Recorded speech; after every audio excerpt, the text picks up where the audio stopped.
এখন নিজেকে দেখে নিজের খুব মায়া হয়। মনে হয় কিছুই পারি না। কোনো গুণই আমার মধ্যে নাই। আর যে ব্রেইনটা, এখন মনে হয় পুরো অকেজো লাগে নিজের কাছে। মনে হয় যে আসলে আমার দ্বারা কিছু হবে না।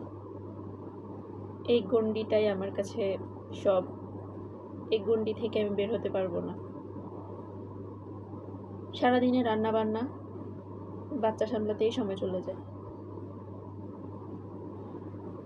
কিছু করে প্রতিষ্ঠিত হব, এই তাগিদটা অনেকটা বেশি মনের মধ্যে। কিন্তু কিভাবে কি করব ওই সাহসটাই আনতে পারতেছি না।